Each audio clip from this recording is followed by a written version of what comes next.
से युद्ध अगर छिड़ जाता है तो फिर भारत उठाएगा 10 कदम और पाकिस्तान हो जाएगा खत्म। जैसे ही पाकिस्तान ने हिंदुस्तान की सरहद को छुआ तो सबसे पहले हरकत होगी दिल्ली के साउथ ब्लॉक में। ये वो जगह है जहां प्रधानमंत्री, रक्षा मंत्री, थल सेना प्रमुख, वायु सेना प्रमुख और जल सेना प्रमुख बैठते हैं। पहला कदम यहीं बैठकर ये फैसला किया जाएगा कि पाकिस्तान को किस तरह मजा चखाना है। प्रधानमंत्री के फैसला लेते ही पाकिस्तान पर धावा बोल दिया जाएगा। दूसरा कदम, हल्ला बोल का आदेश जारी होते ही तीनों सेनाएं हरकत में आ जाएंगी। पाकिस्तानी सीमा से लगे सभी राज्यों के गांव खाली कराने का आदेश दिया जाएगा। इन राज्यों में है पंजाब, राजस्थान, गुजरात और जम्मू कश्मीर। हिंदुस्तान की अग्नि 3 मिसाइल की रेंज 4000 किलोमीटर है। इस मिसाइल की रेंज से पाकिस्तान का कोई भी कोना बच नहीं सकता। तीसरा कदम, जिस दिन आदेश मिलेगा उसी के कुछ घंटों के अंदर भारतीय वायुसेना के सुखोई, MiG-21, मिराज 2000 और जैगवार जैसे अत्याधुनिक लड़ाकू जहाज ईंधन और बमों से लग जाएंगे और वो फौरन पाकिस्तान पर अग्नि वर्षा करने लगेंगे। चौथा कदम, हल्ला बोल का आदेश मिलते ही भारतीय नौसेना भी हरकत में आ जाएगी। भारतीय पनडुब्बियां टारपीडो बम से लग जाएंगी। पाकिस्तान को समुद्री रास्ते से घेरने के लिए भारतीय नौसेना का लड़ाकू जहाज विराट कराची की ओर कूच करने निकल पड़ेगा। इस जहाज की खासियत है कि वो कहीं से भी पाकिस्तान की नेवी और इसके शहर कराची को अपना निशाना बना सकता है, वो भी समुद्र से। पांचवा कदम, यलगार के साथ ही भारतीय वायुसेना सबसे पहले पाकिस्तान में घुसेगी और पाकिस्तान पर 5000 बमों की बारिश होगी। 5000 बम गिरेंगे पाकिस्तान के आतंकवादी कैंपों पर। भारतीय वायुसेना ने इनकी पहले से ही पहचान कर ली है। देखिए कैसे कुचले जा सकते हैं इन जहरीले सांपों के 5000 बिल। इतनी देर में पाकिस्तान की सरकार हिल चुकी होगी। पूरी दुनिया में हाहाकार मच चुका होगा क्योंकि अपनी इज्जत बचाने के लिए पाकिस्तान कश्मीर पर हमला करेगा। जैसे ही पाकिस्तान सेना कश्मीर को छूने की कोशिश करेगी, भारतीय थल सेना उठाएगी छठवां कदम। भारतीय थल सेना दुनिया की सबसे ऊंची युद्ध भूमि सियाचिन ग्लेशियर में यलगार कर देगी। यहां से चीन और पाकिस्तान दोनों पर नजर रखी जाती है। इसी बीच थल सेना पाकिस्तान पर दबाव बनाने के लिए अपना ब्रह्मास्त्र उतार देगी। सातवां कदम, भारत पंजाब से लगने वाली सीमा को खोल दिया जाएगा। ऐसा करने से पाकिस्तान की कमर टूट जाएगी क्योंकि आमने सामने की लड़ाई में पाकिस्तान की सेना भारत के सामने 2 दिन भी नहीं टिक सकेगी। पाकिस्तान राजस्थान में आगे बढ़ने की कोशिश बिल्कुल नहीं करेगा क्योंकि यहाँ भी भारतीय फौजें पाकिस्तान से कई गुना ज्यादा तादाद में हैं। इस बीच भारतीय नौसेना कराची के बेहद करीब लामबंद हो चुकी होगी। कराची पाकिस्तान की आर्थिक राजधानी है। कराची के टूटते ही पाकिस्तान टूट जाएगा और फिर पाकिस्तान अपनी इज्जत बचाने के लिए उठा सकता है बेहद खतरनाक कदम।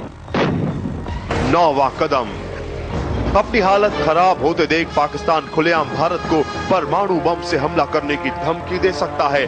पाकिस्तान दुनिया को ब्लैकमेल करना शुरू कर देगा क्योंकि भारत पाकिस्तान की राजधानी इस्लामाबाद पर कब्जा करने की बेहद करीब पहुंच चुका होगा।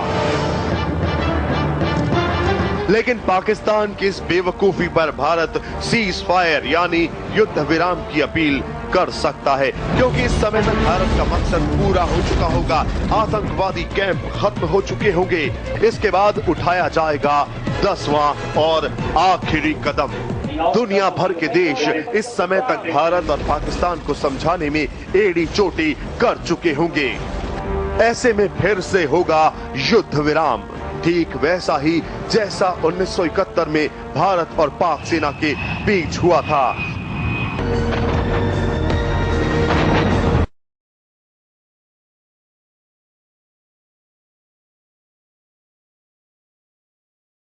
You hear some news from us perhaps that India has test fired a missile.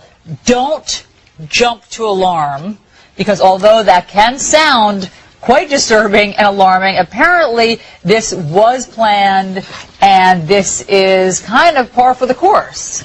It's par for the course because India, one, has a very transparent program. We know what's what type of weapons they have. One would assume that it did happen. We have to verify that, but they have a very verifiable program, and they're always very transparent about what Right. Funny, according to the Associated Press, they called to get a comment from India, and it said the person who answered the phone to the Defense Ministry said, no one's available to comment because they're all at the test site. So maybe they'll call back a little later and find out more. The entire government is over there. अच्छा नुसरत साहब, Indian वैसे एक चीज़ है कि आपको पता है film और ड्रामे में वो काफ़ी आगे होते हैं। अब वो 10 कदम तक वो अपने लोगों को तैयार कर रहे हैं इधर, और वो ये सोच रहे हैं कि पाकिस्तान की अफवाज, पाकिस्तान की एयरफोर्स, पाकिस्तान की बर्री फौज, पाकिस्तान की बहरी फौज और पाकिस्तान के अवाम बिल्कुल लेटे हुए इंतजार कर रहे होंगे जी पहला कदम कैसे उठता है, दूसरा कदम कैसे उठता है, तीसरा कैसे उठता है। मकसद ये नहीं है कि हम जंग नहीं चाहते, देखें हम क्लियर है इस बात पे, लेकिन वो शायर का कहना है ना कि अगर जंग लाजमी है तो फिर जंग ही सही। इंडियंस का और हमारा ये पहला मुकाबला नहीं होगा, इंशाअल्लाह 1000 साल से हम लड़ रहे हैं इसी सरजमीन के ऊपर, और इस सरजमीन में इंडिया ने शायद एक जंग जीती होगी, वो भी 71 की, और वो भी उसकी वजूहत थी कि वो जंग एक तो इतने दूर फासले पर लड़ी गई थी, वो दूसरी वो जंग हम अपने अवाम के खिलाफ लड़ रहे थे। इसके अलावा कोई रिकॉर्ड नहीं है कि इंडिया ने, भारतीयों ने, हिंदुस्तानी ने कोई हमसे जंग जीती हो। तो अगर वो आए तो मोस्ट वेलकम, आप उनको भी पता लग जाएगा। बड़ी सीधी सी बात है कि वही बात जैसे आप कर रहे हो कि कौन चाहता है जंग हो, जंग अच्छी बात नहीं है, ना हमारे लिए है ना उनके लिए है, लेकिन ये भी बात एक तय कर लेना कि भाई बहरहाल यानी जब से पाकिस्तान बना है और पाकिस्तान के जो इंस्टीट्यूशंस रहे हैं, हमेशा हमारे सामने तो यही रहा है कि जी हमारे जो वजूद है उसको ना तो तस्लीम किया गया है या शायद उसको सस्टेन नहीं रहने दिया जाएगा। तो सारा फोकस थ्रू आउट हमारा तो प्राइमरीली अपनी एग्जिस्टेंस को बचाने पे रहा है, पूरी अप्रोच ये रही है। तो ऐसे हालात, लेकिन अभी भी उम्मीद यही करनी चाहिए कि ये ना आए, लेकिन ये दिखाने का मकसद ये था कि आज के दिन जब आप ऐसी चीज़ें अपने आवाम को दिखा रहे हैं, तो फिर अगर फ़र्ज़ करें कि कल परसों तरसों हफ्ते बाद या 10 दिन बाद आप इस तरह का अटैक नहीं करते हैं, हाँ, तो फिर आप क्या उन लोगों को कहेंगे? तो मैं कह रहा हूँ कि इंडियन गवर्नमेंट और इंडियन एस्टेब्लिशमेंट खुद अपने लिए मुसीबत खड़ी कर, हाँ, कि वो जस्टिफाई क्या करेगी। आपको पता है 2001 में जो उन्होंने किया था और फिर 2004 में जब वापस आए तो उनकी जस्टिफिकेशन, वो फिर शाइनिंग इंडिया का नारा भी नहीं लग सका। रावलपिंडी से कॉलर है हमारे साथ। जी अस्सलाम वालेकुम। जी अस्सलाम वालेकुम। जी वालेकुम अस्सलाम। जी मैं शाजिया बोल रही हूँ रावलपिंडी से। जी ये अभी आपने हमें फिल्म दिखाई है 10 स्टेप्स वाली, ये जब वॉर स्टार्ट होती है हमने यही सुना था कि ये एक प्रोपेगेंडा मुहिम होती है, वॉर स्टार्ट करने से पहले ये लोग करते हैं किसी मुल्क के खिलाफ। बेसिकली ये कुछ भी नहीं कर सकते, हमारा जो जज्बा है ना मुसलमानों का, वो इंडियंस में कभी आ ही नहीं सकते हैं। जी बिल्कुल ठीक बात है शाजिया, बहुत बहुत शुक्रिया। हाँ, जज्बे में हम बहुत आगे, बाकी कई कामों में हम थोड़े देर पीछे, लेकिन जज्बा हमारा वाकई किसी से कम नहीं है। आजाद आजाद कश्मीर से। जी आजाद कश्मीर से कॉल है जी। अस्सलाम वालेकुम। अस्सलाम वालेकुम जी, मैं खलीक आरिफ बात कर रहा हूँ जी, बाग आजाद कश्मीर से। जी खलीक आरिफ साहब।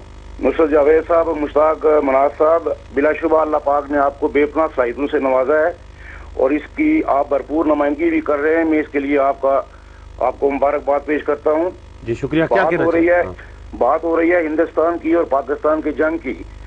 तो इस सूरत हाल में कि अभी हिंदुस्तान का जो लहजा है, शायद अगर आपको याद हो कि परवेज मुशर्रफ साहब के दौर में यही लहजा अमेरिकन का पाकिस्तानी हुक्मरानों के साथ हुआ करता था, जो आज इंडियन हुक्मरानों का पाकिस्तानी हुक्मरानों के साथ या पाकिस्तानी कौम को हिंदुस्तान ललकार रहा है।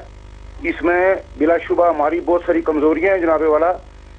पाकिस्तान के अंदर इस वक्त ना तो कोई सियासी लीडर उस तरह का है, ना कोई माशी सूरत हाल बेहतर है, ना एग्रीकल्चर है हमारा, ना हमारे पास इंडस्ट्री है। तो इस सूरत में हिंदुस्तान भरपूर फायदा उठा रहा है और जो जंग पाकिस्तान के साथ हिंदुस्तान करना चाहता है वो उसने जारी रखी हुई है, शुरू की हुई है जनाबे वाला।